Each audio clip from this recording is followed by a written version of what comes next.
Hi, I'm Deb Gemmel of Deb Gemmel Mods. Mods is for modifications.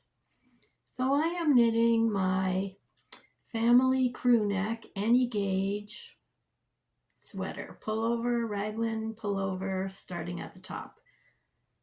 I started with this and I guessed on my gauge. And guess what? I was wrong. The neck is too big. I'm knitting for a 4-year-old. This is like, oh my God, this is like stretchy. So I got down to about here and I'm saying, oh, it does seem like a little big, a little big. Yes, denial is the knitting curse, I think. Anyway, so I got this far and said, you know what? This isn't working. I thought I would get 6 stitches to the inch. This is not 6 stitches to the inch. So I'm using a DK or a light DK. So I started again. I'm quite happy to rip stuff out. And here I am here. So doesn't that better? Looks a little bit better. Looks the neck's a little bit smaller. The fabric is much firmer, which is what I wanted because I don't know, he's 4. A little needs to have something firm that's not gonna fall, like get too stretchy. So I am knitting between, I think I'm going to knit between a 4 and a 6-year-old size. He's 4.5 now. So he may be able to get 1 more year out of it. And he requested a rainbow sweater. So here's the rainbows. Red, orange, yellow. I have 4 more colors. Green, blue, indigo, violet.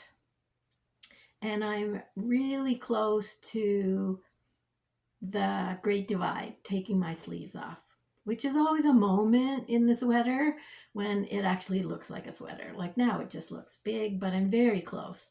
The body's going to be, I think, around 14 inches across. So that's very close. And I am getting the 6 stitches. I'm getting 6 stitches to the inch, and I thought I would get 6.5, but that's awful close. So before I do the divide, I will do my gauge again and recalculate how many stitches I should have, just to be more exact. So what it amounts to is this much of the sweater is my swatch. So I wanted to show you the short rows that you use to lower the front. There's the other one, the other side. There we go. Once you get the short rows done, this is very much a straightforward raglan increase at the 4 points. The trick was the color changes. So the first, I have it strung on 2 circulars so I can spread it out so you can see better. So this is the beginning of the round on the front left shoulder here. So this is where the increases begin.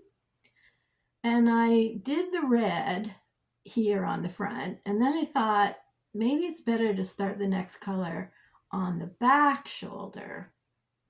I'm not sure why I even bothered. We had him here for the weekend, and 3 times out of 4 he puts his sweaters on backwards anyway, so I'm not sure it makes much difference. But I started all the other colors on the back there. So the method that seemed, I don't know, to work, it's awkward because it's on the raglan. So I'm trying to change the color on the far side of the marker.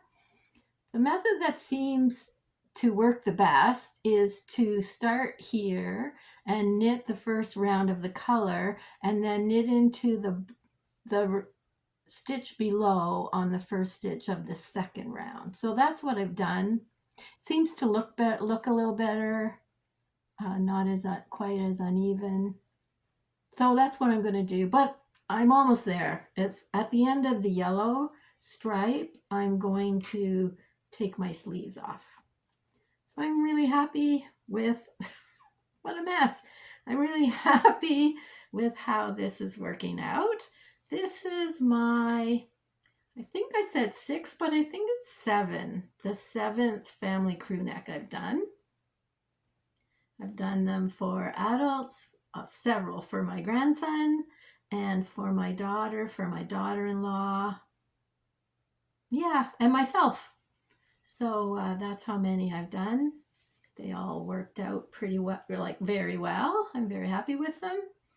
And because this is a child, I'm going to use the finish measurement because you don't have to do any cast-ons underneath the arm of the, when you take the sleeve off and then you attach the front to the back. For an adult sweater, you would be casting on at the underarm. For a child, you don't have to. So I put finish sizes for the size to knit to for the children, and for the adults it's a bit different. So I might get into that another day. But I'm very happy with this. It's gonna work out. I think he's going to be happy with it, so that would be great. So that's my one knitting sweater. This is my next project. I am writing an any gauge circular yoke sweater. And it's kind of hard to know where to start. I actually didn't want to do a swatch.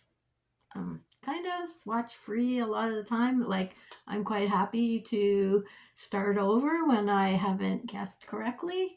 So I decided I would start this circular yoke with an I-cord. So there's my I-cord, a 3-stitch I-cord. I do the 3-stitch I-cord until it measures 24 inches. And I think that's going to make a pretty good neck opening for a circular yoke. So I'm all bundled up because we've had a real cold snap here and my apartment heating is not keeping up. So I am somewhat bundled up. So I put a marker beginning of round over here and over here and top of the shoulder. So I did the 24 inches of I-cord and then I picked up with a bigger needle 1 stitch for every row in the I-cord. That gives me quite a few stitches. And then I am doing short rows. So the short row system I am using is with twin stitches, which are set up for the shadow short row system. So I will be putting a video in the pattern, but the way that I do the twin stitches, and that's not, is I knit to here where it says to do a twin stitch, and then, can you see the twins? That's not very good focus, but anyway, they're right there. There's two stitches coming out of 1 stitch. So what you do is you knit to here and then you knit into the row below. Insert your right needle into the row below, wrap your yarn, pull it back through, and now you have 2 stitches where there used to be 1.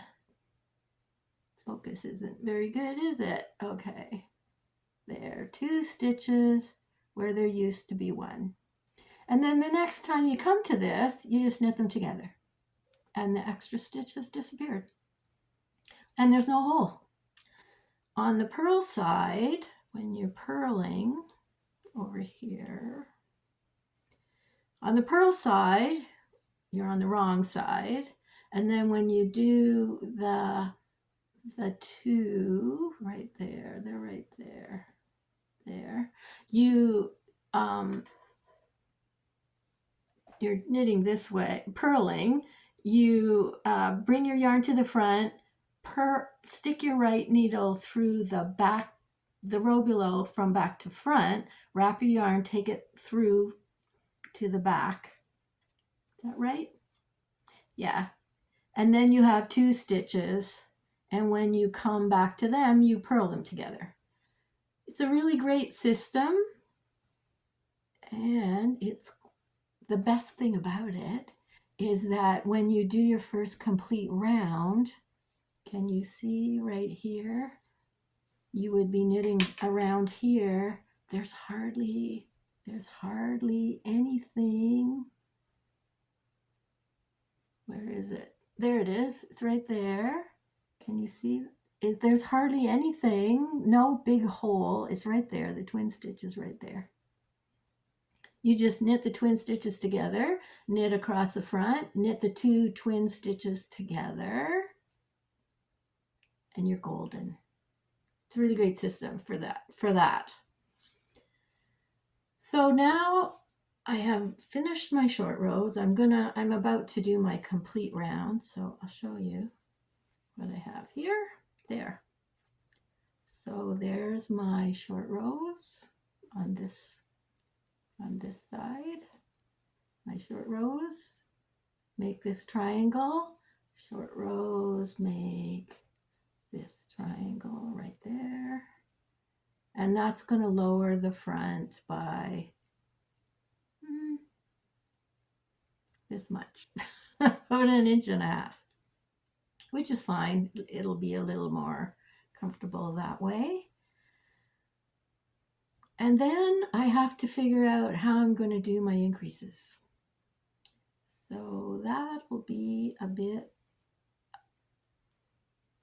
there's how much it's lower at the front. There's that much. So there are several ways to do yokes. You can do the little wedges where the pattern's here and you increase on either side. You can do more increases in a round, evenly distributed, and then knit straight and then do another round.